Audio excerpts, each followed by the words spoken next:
to talk about 4 steps to inbox heaven, and I know that people really struggle with managing their inboxes.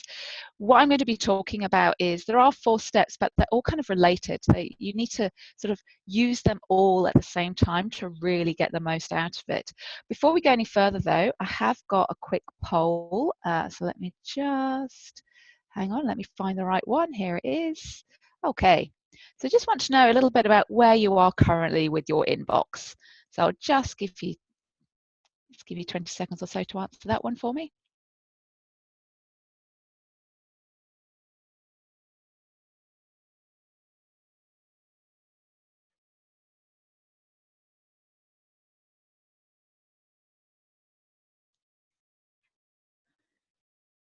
Okay, I'm going to close that poll in 5, 4, 3, 2, 1.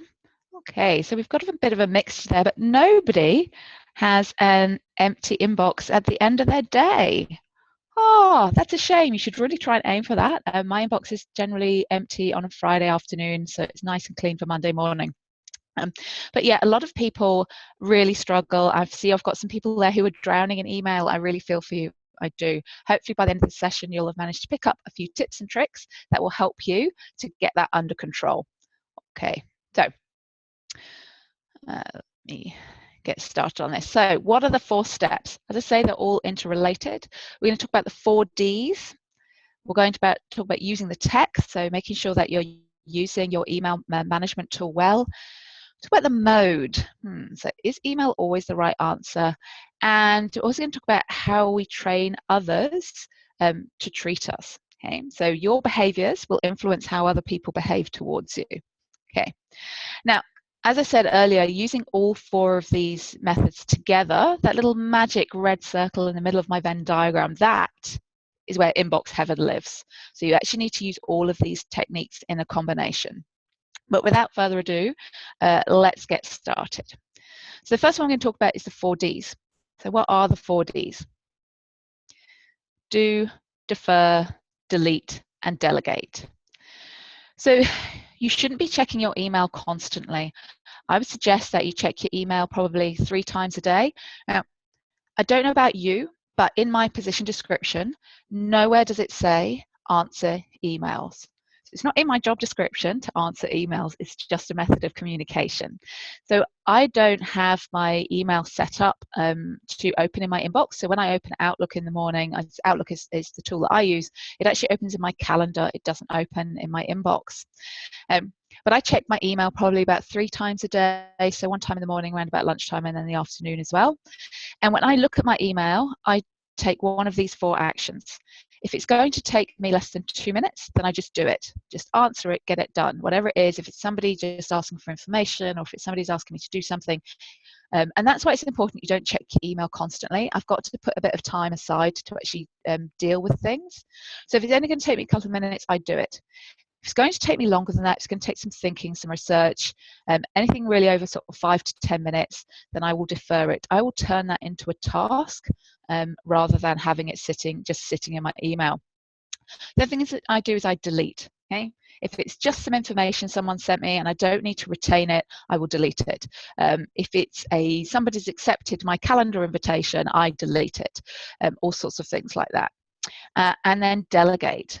So am I the appropriate person to be responding to this email? If not, I will then give it to somebody else within the team who is the appropriate person, or somebody else within technology services. So it sounds really easy. It's a habit to get into, but it's really powerful, and it stops from that email really starting to build up, and it keeps it clean. If I have to scroll in my inbox, I get quite stressed. And that's why it's really important not to just constantly be checking your email, because if you constantly check your email, you will find there's a lot of times when you read it, but you don't do one of these 4 things with it. And I found that sometimes checking on your phone, sorry, I don't have my phone with me. You can imagine a phone in my hand, right? If I have my phone on me, that do, defer, delete, and delegate can be difficult. So that's why you shouldn't check your email on your phone unless you really need to. But even there, I will answer it if I can do. If I'm going to defer and delete it, if I can do. On my phone on Outlook, you can program it. This is for the iPhone and for Android and for Windows Phone. You can program it so if you swipe one way, it does one action. If you swipe the other way, it does another action. So I have one way that I swipe that it deletes it, and I have the other way that I swipe it and it moves it to a folder. So I have a folder called To Be Filed, and so that's for those ones that I just need to keep for information's sake. So I will just put those in, and then once I'm on my computer and I've got full Outlook functionality, I will make sure that I have I file them then. Okay, so you can do this whether you're using your phone or whether you're using your computer, but only check your email 3 times a day. All right, I'm just going to see if we've got any questions or comments on that.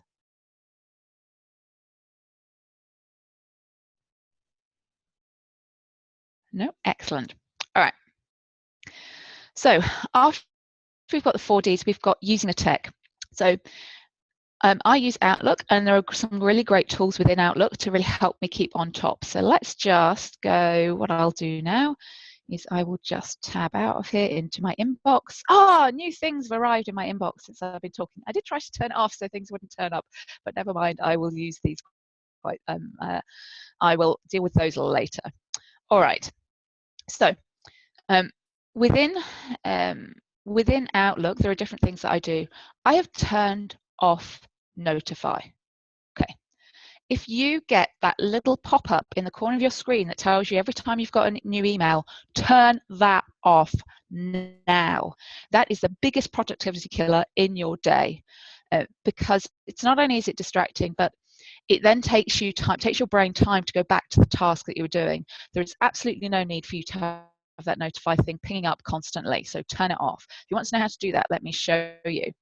So let me go into my file, into my options, into my mail, and here you will see that I have got, let me just use my mouse to get it there. Okay. So you'll see here, when a new message arrives, play a sound, briefly change the mouse pointer, display a desktop alert. That's that thing that pops up. Now, I do have it still set to show an envelope icon in the taskbar. Even I have not been able to give that up, though I really, really should. But you know, this is great experiment. Okay, I'm not going to go into that whole experiment, but essentially you are programmed you're programmed to go and look at your email all the time. The pleasure center in your brain wants you to do it because you never know, it might be something good that's arrived. And in fact, the more random the good is to arrive, the more you want to go and check it. Some experiments done on mice. But anyway, so please make sure that you turn off your desktop alert. Okay, so make sure you've turned that off. All right. Other things that I have, you'll find here that I have a thing called newsletters. So I have a whole folder that's called newsletters, and that's where things like my staff news goes, some of the email newsletters that I subscribe to. And what happens is they automatically go into here, so they don't ever come anywhere near my inbox, so I don't get distracted by them, and I come and read them when I have the time or the inclination. So that's really, really easy to do. It's called a rule, and all I need to do is I right click.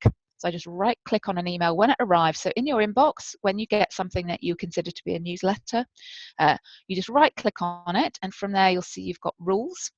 And from rules, you've got always move messages. So I've already got a rule set up on this one. Let me show you how I would do this on, for example, I've got an email here from Fiona. And so I can say I want a rule, and I can say always move messages from Fiona. And I can say, yep, let's always move messages from Fiona. And it says, where do you want to move them to?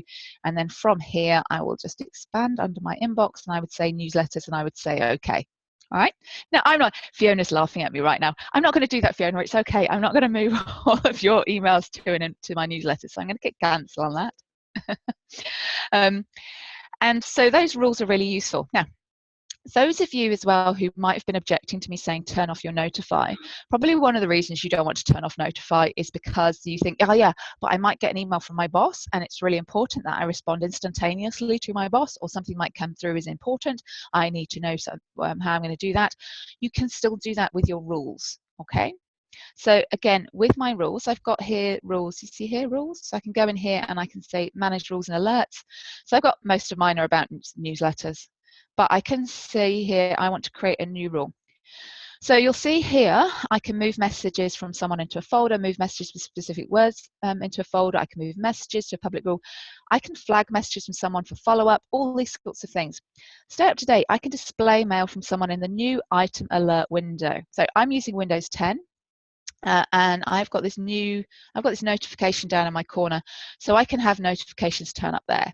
So if I'm really concerned that if my boss emails me, I need to respond instantly, or it may be something important that I need to deal with, I can set something up so I get a notification just for those specific emails, so I'm not getting notifications for every email. I can also say play a sound when I get a message from someone. Or I can set an alert on my mobile device when I get a message from someone. So you can even say, yeah, just ping me on my phone when I get a message from a particular person. So if I was wanting to do that, I just click on this and it says from people or public. So step 2, I might go in here and I could find my boss within there. Okay. I can go next. I can play a sound. There's all these different actions. So rules are really powerful. You can do all sorts of things with rules. So if it's say you're working on a particular project, you can have stuff automatically file into a folder about that project if it comes in with that in the subject line or it comes in from a particular person. So rules are really powerful. So make sure you use them. That newsletter one is a really simple one to get you started, and then you can learn more about using rules. Okay. Other things that you can do with the tech. I display all of mine. You'll see here I'm looking at newest, whoops, and oldest. Let me just see if I can get that to, click on this little drop down. You'll notice here that I also have show as conversations. So when email arrives, if it's part of an email thread, so if people are replying to each other and things like that, then they automatically file themselves together. So rather than just cluttering up my inbox, I get one item in my inbox, which I can expand. Which then shows me all of the backwards and forwards that have been going on with that. I also have another thing that I can do that relates to conversations, which again, if I just right click on here, is it going to, that one's not a conversation. When it is a conversation, I can come in here. Oh no, here it is, ignore. So right down the bottom here, you see I've got ignore. So I can click on ignore and then it comes up and it says the selected conversation and all future messages will be moved to the deleted items folder. So I can then, that means I can ignore that conversation. So if people are starting to talk about, there's a big email chain going around about where everybody wants to go for lunch on Friday and you can't go to lunch on Friday, you can say, I want to ignore those conversations. Okay. Now, I just saw that somebody raised their hand. If you're having, so if you raised your hand, do you want to type something in the Q&A for us so we can see what's going on, what's the problem, and I will have Fiona deal with that for you. Okay. So other tech that we can use, there are a bunch of different things. Let me just go and check that I'm not missing out on my other tech things. What have I got in here? Oh, search. Oh, I knew there was something important I was missing. So search is really powerful. You might notice down the side that I don't have many folders. I have my to be filed I told you about for my phone. I've got newsletters where those newsletters go, and then I have one that's called filed. So I don't use folders within Outlook. I use what's called categories. So I use these categories. And so, for example, I've got one here that's called Sherwell. If I just expand that, so any question, any conversations I've got going on about Sherwell, I just chuck them in my filed folder. I mark them as being about Sherwell. I chuck them in my filed folder. So that means filing my email is really easy. I categorize them and I throw them in the one box. And then what I can do is I can search. So if I come in here and I search, for example, for LTOG, then I've got all of the things that come up with LTOG. Okay. So search is really, really powerful. Let me go back to my inbox for a moment. So again, let's use this one from Fiona. I just right click on here and I can go to categories. And I can add this to any categories that I want to. Now, Fiona, oops, I didn't mean to do that, Control Z. Fiona has sent me this link to this really great MOOC that she's found. And I'd like to share it with the rest of the team as well at the appropriate time. So I'm just going to go into my categories. I can't see my team planning category there. So I'm just going to go into all categories and I'm going to go, because that one just shows me the most recent ones that I've used, or my most popular ones. I'm going to go down to team planning and I'm going to say okay. And actually, I'm really interested in this as well. So I'm also going to add it to the category of me. So you can add it to multiple categories and then I'm going to chuck it into my filed folder. So then if I go to my filed folder, we'll find that if I go to me, there you go, that's that one from Fiona. And then let me just collapse me. If I go to team planning, for example, there it is, it's in there as well. Okay, so I find categories really useful because there I've managed to put it in 2 folders at the same time by using categories, and also it's just quicker and easier to file. All right. But search is really, really powerful. So with search, I can come in here, and here I've got things like from. So I can say this was from Fiona, and if I can't remember what the subject was, but I think, oh, it was something to do with learning styles or learning design. So I might come in here and say design, and it will go through, and you see that it's finding that. Okay, so search is really, really powerful. So really nowadays you don't need to be filing stuff all that often. Okay, all right. And I think that is mostly, just so you know, sorry, I'm trying to do, with my home. We've also got these quick steps. Now I must admit, I don't use quick steps all that much. Probably I should, but these quick steps is a way that you can program these as well yourself, and it's a way that you can get Outlook to do several things for you in one step. So you would program a keyboard shortcut, and you've got these rules in here. And you can say, so if I go into manage my quick steps, so I've got filed, actions, move to filed, and mark as read. Okay, so if I'm looking at something and I go, yep, just file that and mark that as read, I can do that just in one click on the keyboard. I've got these are some pre-programmed ones that I've got a team email, so I can send it to everybody. Reply and delete. That's a really good one as well. So when I reply to it, automatically deletes. So you can come in here and you can create all sorts. You know, you can say, well, I want a new meeting with, this is important, I'm working on a particular project, so I need to make sure I have a meeting with that project manager, all these sorts of things. So there's lots of stuff around there. I must say I'm not an expert, I don't use it, I probably should. But there you go. All right.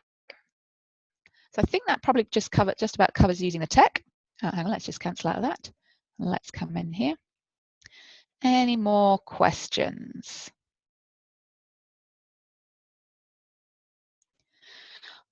Okay, so I've got a question there about, can you categorize email in mail in iOS? I believe you can, but not on the mobile phone. So you wouldn't be able to on your iPhone, but I believe you can on the iPad. Also there, or if you're using the Outlook app, you'll probably find there's an equivalent in Apple Mail as well. There will be some kind of equivalent. I'm not familiar with it, but I bet if you look for it, there'll be something very similar. Okay. All right, so that was using the tech. And the next thing is mode. So let's talk about mode. Oh, okay, so what do I mean by mode? What I mean is email the right thing to use? Okay. I try to minimize the amount of email that we use, particularly in my team communications. So, and quite often I'll use other tools. So other tools that you can use. Instant messaging. I love instant messaging. So instant messaging is great. So the university has a system that we use called Jabber. There are other instant messaging tools available. So instant messaging just means, particularly if I've just got a quick question for someone, I IM them, they IM me back, we maybe have a little bit of a chat, but it's a really quick way to get some information out. Somebody asks someone a question, or to suggest that you want to move the meeting, or are you free right now for a 5-minute chat, all these sorts of things. So I use instant message for that. So I use that when it's just a quick, short thing. And one of the things you'll find with instant messaging is people are still polite, but they don't feel the need to make it long. So with an email, if I wanted to send an email to someone to say, have you got 5 minutes for a chat? I would feel like I had to say, dear so-and-so, I hope your day is going well, and I was wondering if you could possibly meet me for 5 minutes to chat about this particular thing. I would feel the need to make that long, because like, have you got 5 minutes for a chat seems a bit rude in an email, whereas actually in an instant message, it's rude to make it too long. So I like instant messaging.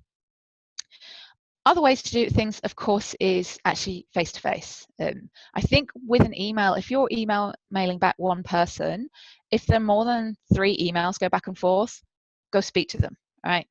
pick up the phone or go speak to them face to face. You can always, if you feel a need to, you can clarify or any actions or the discussion, you can then put it in an email afterwards. But email, it's very easy to misinterpret what somebody means in email. It's much harder to do that if you're actually on the phone to them or you're speaking to them face to face. So my sort of rule of thumb is if 3 emails have gone back and forth, then email, and this is the same with instant messaging, if sort of more 4 or 5 instant messages have gone back and forth, then hey, let's just find a room for 5 minutes and have a quick chat. As I say, I think the reason that people don't want to do that is because they want a written record of something. So what you can do is after that say, thank you for the meeting today, thank you for the quick chat today, just wanted to clarify that blah, blah, blah, blah. Okay.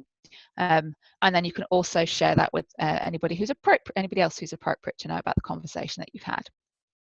So there are lots of different channels that you can use.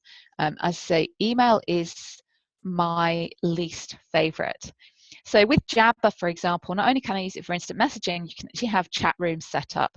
So we have a team chat room, which we can use, which just means that it's chat that goes out to the whole team. So for example, if we're thinking about, we have lunch once a month on a Friday and everybody brings a plate, and so if we want to have a discussion about who's going to bring what, to make sure we don't all turn up with cheese, which has been known to happen, is that we do that in the chat room. So we don't clutter up our email with that kind of chat. We do that in the chat room. There's also things like Slack, which works quite well for instant messaging. There is now, Microsoft have just introduced into the educational Office 365 space a thing called Teams, and that's another sort of instant messaging and a way that you can have channels that you chat to and that sort of thing. So always question yourself, is email the right thing to use? Okay. All right. So we train others how to treat us. So which of your behaviours encourage or discourage email? I don't like email as a form of communication, and I discourage people from emailing me. How do I do that? Well, one of my top rules is never reply instantly to an email. If you respond instantaneously to every email that anybody ever sends you, guess what?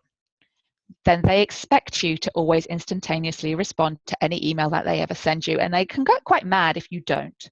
So for me, I don't respond instantly. If an email happens to come in while I'm doing my email, I'm in one of those 3 parts of my day where I'm checking email, then yes, I will respond to it instantly.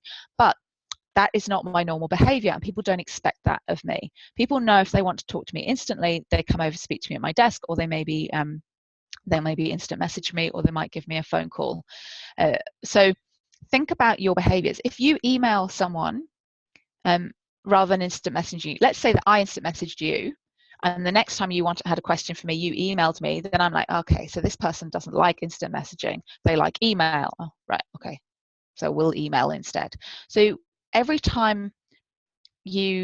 interaction you have with other people trains them how to treat you. So think about that, okay? So yeah, are you encouraging or discouraging email? So that really is my 4 steps. So using the 4 Ds is that you've got that do, defer, delete, or delegate. Only check your email sort of 3 times a day. Use the tech. Turn off notify. Biggest productivity killer in the workplace. Turn it off. You really don't need to know. If you've got particular people, you think, no, I really need to know. If the Vice Chancellor emails me, I want to know about it straight away, then that's fine. You can set up a rule so that if anything comes from that particular person or that particular group, that it will alert you straight away. Use things like categories rather than folders. Use search. I mean, even categories I probably don't need to use. I could probably just use search, because as I say, you can search between particular dates, you can search for something from a particular person, you can search what's in the subject line, you can search what's in the body of the email, you can search against all of those parameters at the same time. So that's really powerful as well. Use rules, so get rid of the noise. So you might find that you've got a lot of noise coming into your inbox. So set up a rule to move newsletters into a newsletter folder, read them when you've got the chance to. If you start to receive stuff which you consider to be spam, there is normally an unsubscribe link. I'm always a little suspicious of those. So instead I set up a rule that says, if anything comes from this sender, just delete it automatically. Just send it to my deleted items folder. Okay. So make sure that you're using the tech well. Then think about the mode. Is email the right choice for this particular interaction? Are you going to have an email? Are you going to have a big conversation via email? Are you going to have a meeting? Are you going to have a quick coffee catch up? Are you going to use instant messaging? Are you going to phone somebody? What are you going to do? And never forget that your behaviors will train other people how to treat you. If you answer every email instantly, that's what people will begin to expect of you. And they will get upset when you don't. So there you go. So how are you going to be able to implement these? As I say, they're all interrelated. You kind of need to do all of them at the same time to really get it working for you. And how are you going to do that? So if you currently have an inbox with over 1,000 items in it, how are you going to get to the stage that on a Friday afternoon when you go home from work, you have nothing? You have nothing in there. Well, let me give you a couple of tips on that. So if I come back to my inbox here, I'll just get rid of my search. Whoops, let's go back to here. If you have a lot in your inbox, what I tell you to do is set up a folder that you can call My Old Inbox. Move everything, or maybe everything that you received that's more than a week old. So everything in there that's more than a week old, move it into another folder that's just called My Old Inbox, and then start tackling your current inbox. So start somewhere that's clean, and you can implement these behaviors. And what you can do with that old inbox is set yourself an appointment. Okay. So what you can do is you can set yourself an appointment for every 15 minutes, 3 times a day, something like that. And in that time, you can go through that old stuff and sort it by oldest to newest, and go through that oldest stuff and just start dealing with it. Do, delete, delegate, defer. Oh, I had another tech trick that I wanted to show you. Sorry, that's just reminded me. So one of the ways that one of the things I can do with this is, let me just move my inbox, and there's my training calendar. Whoops, I'm just in the way. Let me just turn that off. There we go. Whoops. Where's my pen? Sorry. There we go. All right. So one of the ways, when I'm saying do, defer, delegate, so this, I've got this message from Ali. We kettle for the training rooms, and it blew up. And so I asked finance if they could help because I bought it through ePro, and they said no. So I've got to contact. Anyway, I've got to deal with this, right? So what I can do is, you'll see I've now got my calendar on one side, and I've got my my inbox on the other side. So all I need to do from here is I'm going to drag it. I'm going to drag. Is it going to let me drag? Hang on, I'll use my pen, see if that works better. Come on. Okay, I will use my mouse then. I'm going to drag it. I'm going to do it over here. Now, today I'm pretty busy, but I've probably got time to do that tomorrow. So I've just created for myself a task. If I open up that task, it's got all the details in it. It's now a task, and then I do not need that anymore, so I'm going to delete it. Okay, and I'm just going to hide that because whoever knows what that, yeah. Okay, I'll hide that now. All right. Okay, so that's a really great way of you to deal with those things that you're going to defer. Sorry, I meant to say that. If I'm deferring them, I just drag them, I turn them into tasks, and I put them into a day. You might turn them into an appointment. And so the same way that I just drag that to make it a task, you could actually drag it into your calendar to make an appointment. I don't like to do that because I think it artificially fills my calendar with things that aren't real. But it is actually quite a good way to block out time to get through some of those little things that you need to do that are going to take you longer than that. As I say, that 2 to 5 minutes. Okay. All right. Do we have any questions? Oh, I do. I have a question. I just tried to log into Disco Jam out of curiosity. I find I can't log in. It's due to being a PhD student, not actually carried out as staff. Now, I thought that all staff and student had Jabber accounts, but let me double check on that, and I will get back to you. Yeah, I'd be quite surprised if you didn't, but let me double check and I will get back to you. Okay.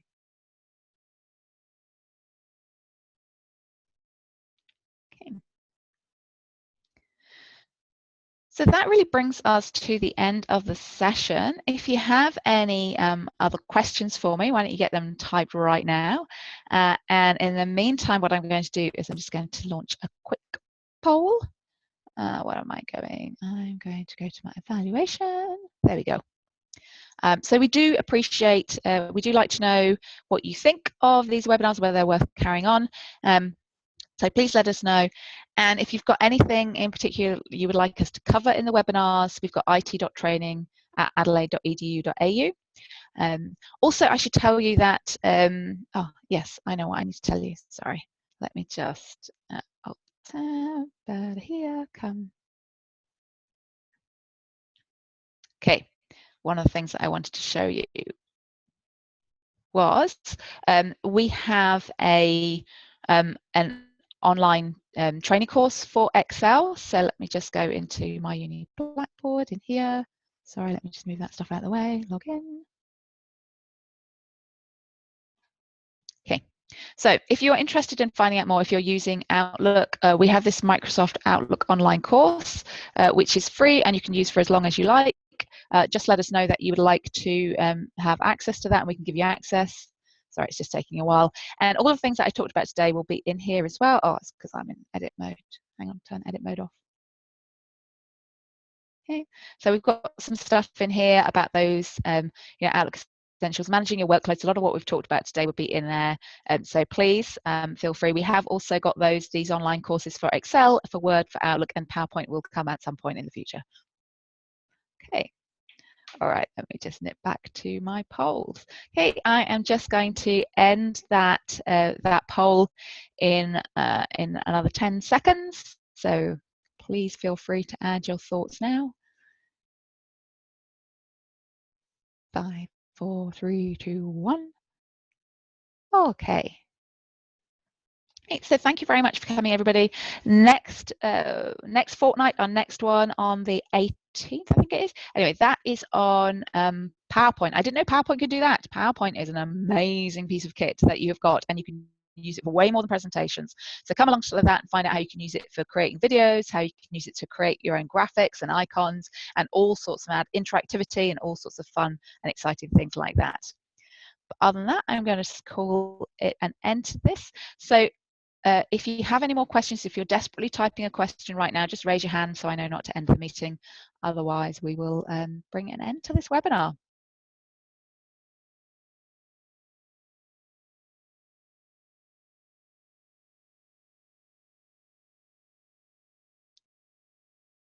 Oh.